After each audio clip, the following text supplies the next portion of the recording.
Hello जी, आ गया आपका M Kumar. सबसे पहले भाई बहना से हम सॉरी मांगेंगे। रीजन इस बात का कि थोड़ा सब्जेक्टिव वीडियो लाने में हमने देरी कर दी कुछ प्रॉब्लम की वजह से। तो सारे प्रॉब्लम शेयर तो नहीं कर सकते हैं, लेकिन आ गए हैं तो अब आपको हम बताते हैं कि सब्जेक्टिव कैसे बनाया जाएगा। भाई मेरे चलो देखिए, सब कोई पढ़ा हुआ भी है होगा तो अच्छी बात है, नहीं भी पढ़े हो उसको भी समझ में आएगा डायरेक्ट। तो पहला क्वेश्चन आपका देखेंगे, अपना मॉडल स्टेटमेंट 31 नंबर में ही होगा। भाई एफ एक्स दिया हुआ है आपके पास 4x plus 3 by 6x minus 4।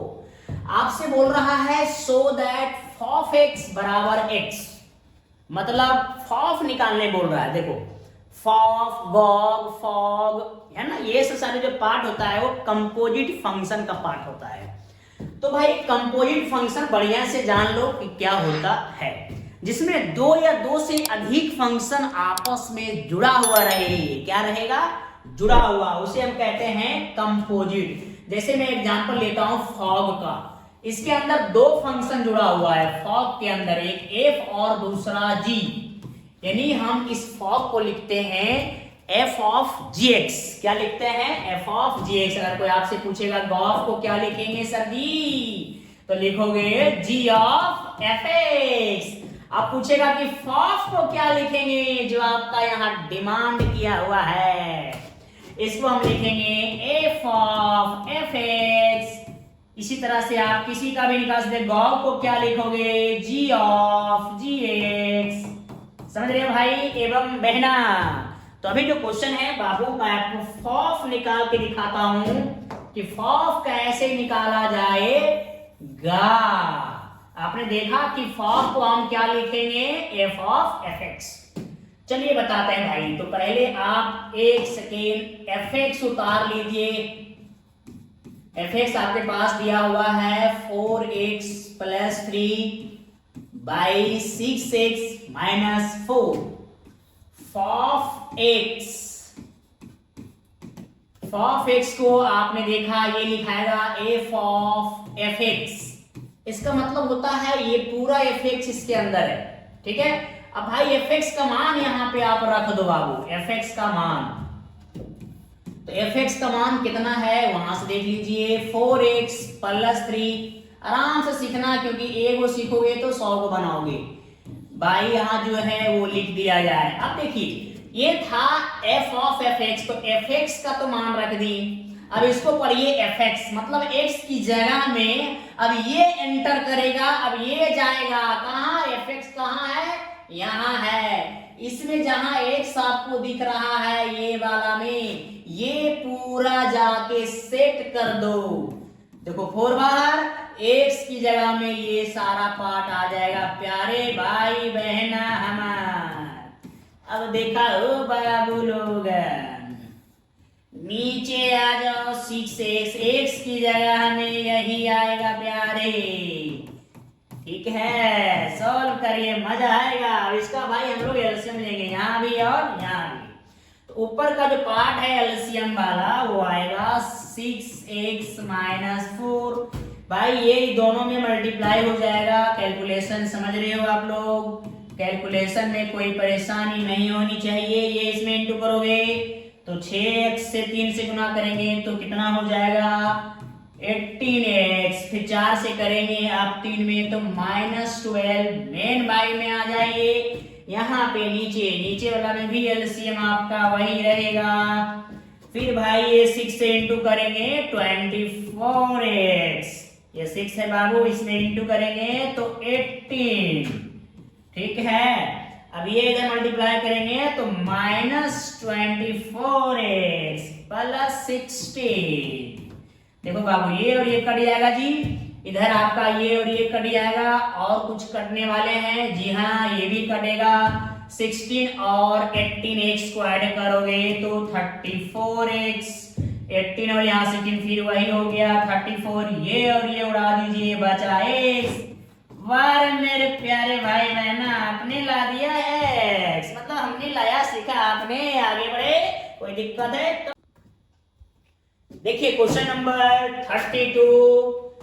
Cos inverse √3/2 plus π/6। Question देख करके आपको लग रहा होगा किस चैप्टर का है, आईडीएफ इनवर्स ट्रिग्नोमेट्रिक फंक्शन।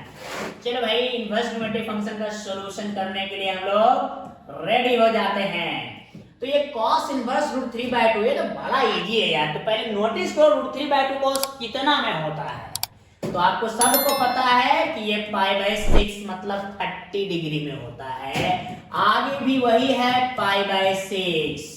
तो भाई π/6 और π/6 को ऐड करोगे तो 2π/6 हो जाएगा। काट दीजिए इसको, cos π/3 हो जाएगा। cos 8 का वैल्यू कितना होता है सबको पता है, 1/2। कोई प्रॉब्लम शेयर करिए यहाँ मेरे पास। चलिए अब आ जाते हैं नेक्स्ट क्वेश्चन। ये दिया हुआ a and b, then find ba। Wow भाई इतना इजी पूछ रहा है यार। ba मांग रहा है आपसे, मैट्रिक्स का क्वेश्चन है जी। b वाला पार्ट पहले लेना होगा, a वाला पार्ट बाद में लेना होगा प्यारे भाई बहना। भाई गुना करने का नियम क्या होता है ना, CR मतलब पहले इसका ऑर्डर लिखो 2/2 मतलब 2 रो है 2 कॉलम। इसका ऑर्डर कितना है, इसका भी सेम है। ये होता है रो का, ये होता है कॉलम, मतलब ये C और ये हो गया R। जब तक नहीं मिलेगा जंगल का सियार तब तक ये हुआ नहीं होगा, मतलब नहीं बनेगा, मतलब गुना ही नहीं होगा। तो भाई जब तक कॉलम पहला का दूसरा रो मैच नहीं करेगा तब तक मल्टीप्लाई नहीं कर सकते। चलिए ये तो बात हुआ कि मल्टीप्लाई कब होगा। अब मल्टीप्लाई होके आएगा क्या भी जान लो, ये जो बचा हुआ है वही आएगा, इसके अलावा कुछ नहीं आएगा। मल्टीप्लाई करते कैसे हैं, इस रो को लीजिए इस कॉलम से गुना कीजिए, 1 को 1 से 1 × 1। आगे बढ़ो यहां से ससर जाओ, हमारा नियम याद रखो, आगे बढ़ो ससरो, मजा आ जाएगा बाबू। इस रो को इस कॉलम से हो चुका है, इसी रो को इस कॉलम से, 1 को 1 से करेंगे, कर दीजिए। आगे बढ़िए यहां से ससर जाइए प्लस डाल करके। देखिए पहला रो को दोनों कॉलम से हो गया। अब उठाइए दूसरा रो को फर्स्ट कॉलम से 3 × करिए 1, बीच में प्लस, आगे बढ़ जाइए नीचे ससर जाइए। फिर इसको इससे कीजिए 3 × 1, आगे बढ़ जाइए नीचे ससर जाइए। तो भाई ये 1 + 0 हो जाएगा, आपको दिख रहा है। ये हो जाएगा आपके पास 1 + 2, ये हो जाएगा आपके पास 3 + 0, ये हो जाएगा आपके पास 3 + 4, मतलब इसका आंसर आ जाएगा 1 3 3 और 7। ये हो गया बाबू BA। AB भी मांग सकता है, AB और BA में बहुत अंतर है, ध्यान रखिएगा। नेक्स्ट क्वेश्चन ये है, इफ y बराबर दिस फाइंड दिस, मतलब डिफरेंशिएशन मांग रहा है इसका। हम तो बड़ा सिंपल तरीके से आपको हमेशा डिफरेंशिएशन सिखाते आ रहे हैं बाबू, हर जगह u v t मान के बनाता है। ये चैन रूल से सिंपल लगा दो। सबसे पहला फंक्शन किसका है बाबू, पढ़िए मेरे साथ में, आप भाषा लिख सकते हो एग्जाम में आप, differentiation with respect to x। हम सब हमारे आप फुल लिख सकते हैं, dy dx। पहले करेंगे cos का फॉर्मूला याद करना पड़ेगा बाबू। cos का होता है -sin x, मतलब ये हुआ कि जो cos के एंगल में है वो ये sin के एंगल में आ जाएगा। फिर आप इसके अंदर करिए रूट का फॉर्मूला होता है 1/2√x। ये देखिए, फिर आ जाइए रूट के अंदर x² है, x² का पावर आगे पावर में घटेगा, घटाना है तो ऐसे घटा सकते हैं, नहीं दिखाएंगे कोई दिक्कत नहीं है।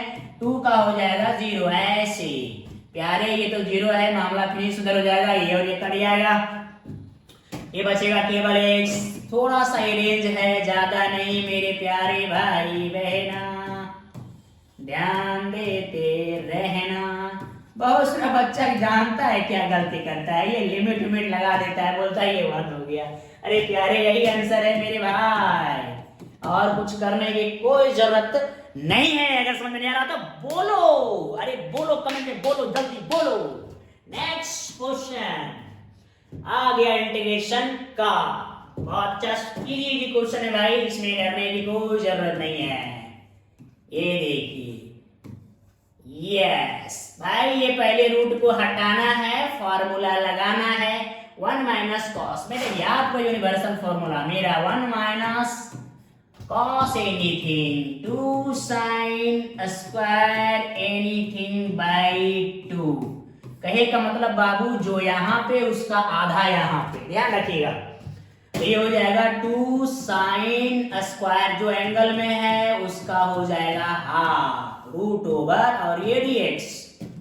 अब नोटिस करिए ये √2 रह जाएगा, ये साइन स्क्वायर है, रूट खत्म होकर के स्क्वायर कट जाएगा, ये वाला बचेगा। प्यारे भाई हमर बहना, ऊपर इसको ले चले जाना, सॉरी ऊपर लेके जाओगे तो क्या होगा रे बाबू, कोसेक बन जाएगा प्यारे। ये देखिए कोसेक का फॉर्मूला याद करना पड़ेगा, क्या होता है, log cosec x minus cot x plus c लगता है, लेकिन इसमें एक बात ध्यान रखना, x का जो कोएफिशिएंट है वो नीचे आएगा बाई में 1/2, 2 यहां से काट सकते हो, √2 लेकर के, √2 ऊपर कर दीजिए। फाइनल आंसर हम आपको दिखाते हैं, अगर यहीं से मैं ऐसे रूट करके ऐसे ऐसे काट दें, ये √2 ऊपर जाएगा।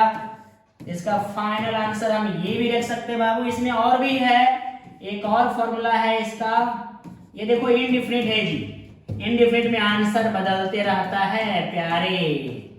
इसके बाद डाल देने हैं प्लस सी। अरे भाई इनडिफिनिट में तो सब में प्लस सी रहता है जी।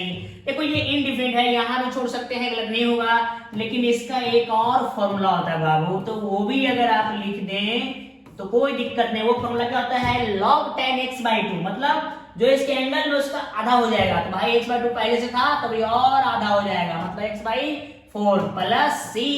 मजा आ गया होगा ना, इंटीग्रेशन सबसे आसान है बाबू। रगड़ के चलिए नेक्स्ट क्वेश्चन।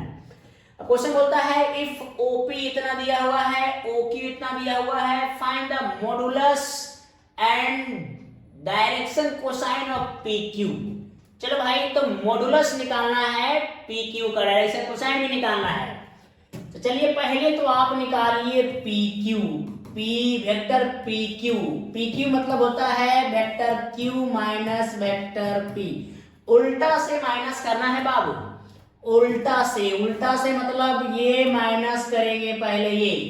तो जरा बताते चलना है, ध्यान देते चलना है, ये इससे माइनस होगा, बचेगा I कैप, ये वाला इससे माइनस होगा, बाई माइनस तो ये भी हो जाएगा आपके माइनस, तो 7j कैप, ये वाला इससे माइनस करेंगे तो प्लस हो जाएगा 3k कैप। कितना इजी है यार, मजा प्लस मजा, मैथ में है डबल मजा।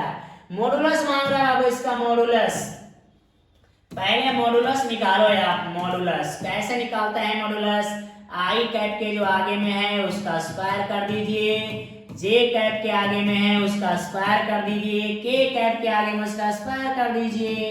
ये आगे 1 प्लस 49 प्लस 9, जोड़ घटा तो आता ही होगा आप लोगों को करने के लिए, कर दीजिए फटाफट। 9 9 18 हो गए, 59 आ जाएगा बाबू। ये हो गया PQ का मोड, मतलब वेक्टर PQ का मॉडुलस निकल गया है। अब डायरेक्शन कोसाइन मांग रहा है, जरा ये बात समझ लो पहले कि जो वेक्टर होता है ना बाबू, वेक्टर पोजीशन वेक्टर ना, ये है पोजीशन वेक्टर, ध्यान रखना ये दोनों। लेकिन अभी जो PQ है वो एक वेक्टर है। जब कोई वेक्टर होगा तो डायरेक्शन रेशियो से बना हुआ रहता है या तो डायरेक्शन कोसाइन से। तो पता करने का तरीका क्या है भाई, इसके आगे में जो है वो सभी के स्क्वायर का सम, अगर एक आएगा तो डायरेक्शन कोसाइन होगा, अगर एक नहीं आएगा तो डायरेक्शन रेशियो होगा। जैसी बात है, यहाँ पे 1 है, ये -7 है, 3 है, सभी का स्क्वायर का सम तो कभी एक नहीं आएगा, इसका मतलब डायरेक्शन रेशियो है। तो डायरेक्शन रेशियो आपके पास यहाँ पे कितना हो जाएगा, direction ratio of PQ, vector PQ भाई हो जाएगा आपके पास 1 - 7 और 3, यानी समझ सकते हो, इसको हम A बोलते हैं और इसको हम लोग B से रिप्रेजेंट करते हैं, इसको C से। और डायरेक्शन कोसाइन बोला, डायरेक्शन रेशियो बोलता तो आंसर हो चुका था। डायरेक्शन कोसाइन यानी LMN हम लोग निकालते थे। LMN का फॉर्मूला सब कोई जानता है, नहीं जानता है बाबू तो याद कर लो, ये वाला फॉर्मूला होगा A/this। अगर आपको M चाहिए तो खाली B/, फिर यही नीचे वाला रूट में जो है सेम सेम आएगा। बोलते चलो मेरे भाई एवं बहना, पढ़ते मन से रहना।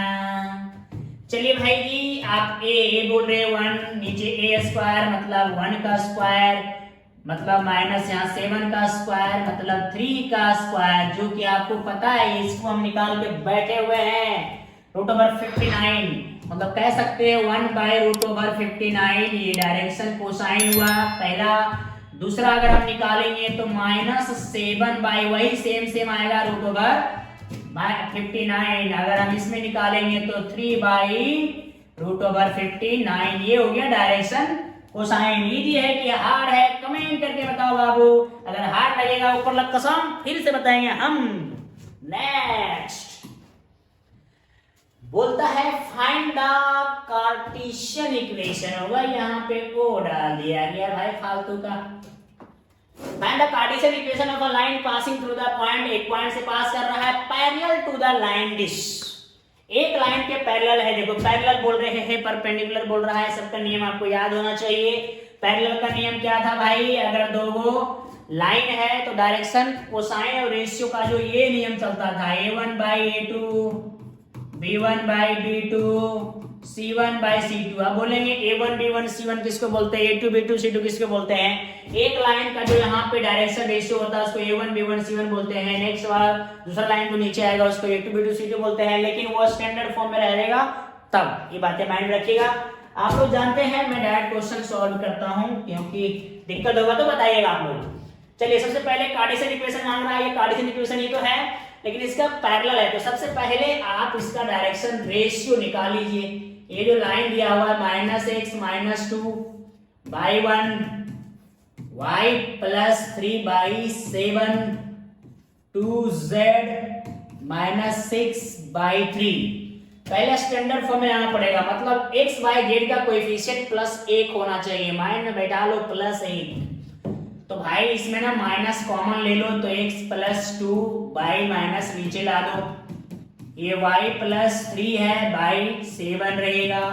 2 कॉमन ले लीजिए तो z -3/2 नीचे भेज दीजिए, ऐसे हो जाएगा। ठीक है, तो ये हो जाएगा तुम्हारा डायरेक्शन रेशियो इस लाइन का। अगर मान लिया जाए हम उस लाइन का डायरेक्शन रेशियो को लेट करें, let the direction ratio of a line A, B, C। अगर हम A, B, C मानते हैं और इस लाइन के पैरेलल दिखाना चाहते हैं, इस लाइन के पैरेलल अगर हम दिखाएंगे बाबू तो क्या हो सकता है, वही केस जो बताया था A1/A2 = B1/B2 = C1/C2 होगा। ठीक है, ये बात ध्यान से आप समझ सकते हो। तो चलिए हम लोग चलते हैं पहले A/-1 बराबर B/7 बराबर C/3/2। अगर ये तीनों के तीनों बराबर है तो कुछ ना कुछ कांस्टेंट के बराबर तो होगा ही, जैसे लैम्डा म्यू गामा डेल्टा जो मन है सो बोल सकते हैं आप। तो A/-1 बराबर भी लैम्डा, B/7 बराबर भी लैम्डा, C/3/2 बराबर भी होगा लैम्डा। यहां से A मिल जाएगा आपके पास -1 × लैम्डा माइनस लैम्डा कह सकते हैं। B बराबर हो जाएगा 7 लैम्डा, C हो जाएगा 3/2 लैम्डा। ये उस लाइन का डायरेक्शन रेशियो है जो हम निकालने जा रहे हैं। चलिए भाई आ जाइए। चलिए हमको ना लैम्डा निकालना पड़ेगा बाबू, तो लैम्डा अभी नहीं निकलेगा, आप डायरेक्ट इसके इक्वेशन में आ जाइए। Equation of a line passing through short लिख दे रहे हैं। पॉइंट है 1, 2, 3 एंड डायरेक्शन रेशियो हो जाएगा इसका -लैम्डा 7 लैम्डा 3/2 लैम्डा। समझ रहे हो? अब इसका इक्वेशन तुम लोग याद कर लो, इसे याद किया होगा। डायरेक्ट कार्टेशियन फॉर्म में ये होता है x - x1/a y - y1/b z - z1/c। x1/y1 z1 point होता है, abc डायरेक्शन रेशियो होता है। आ जाइए हमारे भाई एवं बहना इस क्वेश्चन की ओर। यहाँ रख दीजिए -लैम्डा y माइनस y1 ये हो गया -2, यहाँ पे b हो जाएगा 7 लेमडा, यहाँ पे आ जाइए z माइनस z1 हो जाएगा 3 हो जाएगा 3/2 लेमडा। लेमडा सब में कॉमन है, लेमडा हट जाएगा तो हो गया आपके पास x minus x1 by -1, y minus 2/7, z minus 3/2। भाई जानते हो बहुत से लोग सोच रहे होंगे ना कि डायरेक्शन रेशियो जो इसका था वही इसका आया, एकदम वही आएगा। आप डायरेक्ट शॉर्ट नहीं मार सकते, आप ऑब्जेक्टिव क्वेश्चन नहीं बना रहे हैं, आप सब्जेक्टिव बना रहे हैं। पूरा आपको दिखाना पड़ेगा, शॉर्ट के चक्कर में ना रहे, नहीं तो गलत हो जाएगा, नंबर नहीं मिलेगा। जैसे हम लॉन्ग बनाए हैं वैसे ही बनाना है। कोई दिक्कत होगा कमेंट करके बताना है। नेक्स्ट क्वेश्चन बोलता है find the angle between the following pairs of lines. दो लाइन दिया हुआ है, आपसे एंगल डिमांड कर रहा है। भाई लाइन है वेक्टर फॉर्म में, हम आप लोग को बताए हैं, अगर नहीं बताए हैं, जो नहीं जानते हैं, जो नहीं पढ़े हैं, वो भी अभी जान सकते हो आप। मान लो दो को वेक्टर हम आपको लेते हैं, ये वाला वेक्टर को जनरली आर से लिखा जाता है। देखो यहाँ भी लिखा है आर, वेक्टर में लगाया, कोई बात नहीं भाई। ऐसे a1 plus lambda vector b1, दूसरा vector a2 plus mu vector b2।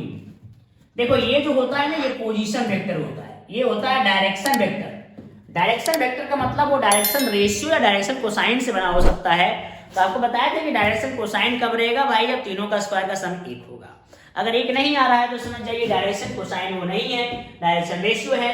तो आप जरा समझिए, इसका फॉर्मूला जब वेक्टर फॉर्म में रहेगा cos थीटा बराबर ये हो जाएगा आपके पास वेक्टर b का magnitude, vector b dot vector b1 vector b1 dot vector b2 by vector b1 का magnitude and into vector b2 का मैग्नीट्यूड। ये होता है इसका शॉर्टकट वाला फॉर्मूला, समझ सकते हैं। बहुत लोग ना इसको इस तरह के फॉर्मूले से याद रखते हैं। ऐसे था ना, याद करो a1 a2 plus b1 b2 plus c1 c2 by होता था a1 का स्क्वायर प्लस b1 का स्क्वायर प्लस c1 का स्क्वायर। फिर यहाँ पे आ जाता है a2 का, यहाँ प्लस इंटू होता है a2 का स्क्वायर प्लस b2 का स्क्वायर प्लस ये होता है। वो तो जानते हैं ये मैग्नीट्यूड ही है, लेकिन ये होता है कार्टेशियन फॉर्म में, ये है वेक्टर फॉर्म में। दोनों सेम है, दोनों में कोई अंतर नहीं है। ये बातें माइंड में समझिएगा। अंतर यही है कि ये आपके कार्टेशियन फॉर्म का फॉर्मूला है, ये आपके वेक्टर फॉर्म का फॉर्मूला है। तो आपके पास मैंने फॉर्मूला यहाँ पे लिख दिया हूँ, इस फॉर्मूला को माइंड में सेट कर सकते हैं। तो आप यहाँ से कंपेयर करके बताइए कि वेक्टर b1 क्या बनेगा। देखो ये लपाटी, यहाँ लैम्डा होगा, लैम्डा नहीं लिखा हुआ। देखो यहाँ पे 3i cap plus 2j cap plus 6k cap. Vector b2 क्या होगा बाबू, b2 हो जाएगा i cap plus 2j cap plus 2k cap. प्यारे b1 डॉट b2 निकालना पड़ेगा। डॉट प्रोडक्ट बहुत आसान है भाई। आई को आई से किया जाता है, जे को जे से किया जाता है, के को के से किया जाता है, बताया जितना काया क्यों कैसे सब बताते हैं, बताते चलेंगे। जो दिक्कत है बताते रहो हमको। आई को आई से डॉट करोगे तो ये हो जाएगा डायरेक्ट 3 into 1, शॉर्ट मारते बाबू। ये इसको इससे करते हैं 2 into 2, फिर प्लस दे दीजिए, यहाँ हो जाएगा प्लस 6 into 2, मतलब ये हो गया 3 प्लस 4 प्लस ये 6 था ना, ये 12 हो जाएगा। 12 4 16, 16 और 3 19। ये हो गया आपके पास vector b1 dot vector b2। अब हम चाहेंगे वेक्टर b1 का मैग्नीट्यूड निकाल लें और b2 का मैग्नीट्यूड निकाल लें। b1 आप फिर से लिख दीजिए 3i cap plus 2j cap plus 6k cap. प्यारे इसका मैग्नीट्यूड निकालो, चाहे बोलो इसको मोड निकालो, तो हो जाएगा 3 का स्क्वायर प्लस 2 का स्क्वायर प्लस 6 का स्क्वायर रूट ओवर कितना आ रहा है प्यारे, 9 प्लस 4 प्लस 36, 36 4 40, 40 और 49, ये हो जाएगा 7। b1 का मैग्नीट्यूड निकल चुका है। अब हम लोग b2 का भी निकाल लेते हैं मैग्नीट्यूड। पहले b2 लिख देते हैं बाबू, i cap plus 2j cap plus 2k cap. तो इसका मैग्नीट्यूड कैसे निकलेगा, i कैप के आगे में स्क्वायर कीजिए, j कैप के आगे में स्क्वायर कीजिए, k कैप के आगे में स्क्वायर कीजिए, सभी को जोड़ दीजिए। तो हो जाएगा 1 + 4 + 4। सब कोई जान रहा है, बउआ टाइप एम कुमार बता रहा है यहाँ पे, ये 3 आ जाएगा बाबू। अब यहाँ पे अगर चलना है तो आप थोड़ा नियम से चलिएगा। नियम मतलब वी नो दैट, हम जानो ही हो कि, जिसको शॉर्ट में बोलते हैं WKT, ये होगा WKT। हम जानते हैं कि आप यही जानते हो cos थीटा बराबर ये होता है vector v1 dot vector v2 bye v1 का मैग्नीट्यूड इनटू v2 का मैग्नीट्यूड। प्यारे भाई बहना, v1 डॉट v2 कितना लाए हो? 19 लाए हो बाबू, तो यहाँ 19 रख दीजिए। v1 का मैग्नीट्यूड 7 लाए हो तो 7 रख दीजिए। ये 3 लाए हो 3 रख दीजिए। ये cos थीटा बराबर हो गया, कट पुट होता है या नहीं होगा? 27 हो गया। आपको थीटा मांग रहा था ना बाबू? यस, थीटा बराबर हो जाएगा cos इनवर्स 19/21। एक वर्ड हमेशा नोटिस करना, ये जो मान आया है ना, ध्यान रखना कम से कम 1 से ज्यादा नहीं होना चाहिए। अगर 1 से ज्यादा हो रहा है समझो कहीं गलत हो चुका है, क्योंकि सबको जानता है साइन और कॉस का सबसे बड़ा वैल्यू 1, छोटा वैल्यू -1। 1 से ज्यादा नहीं हो सकता, -1 से कम नहीं हो सकता, तो इसके बीच में रहेगा प्यारे। ठीक है, इस क्वेश्चन का ये फाइनल आंसर हो गया।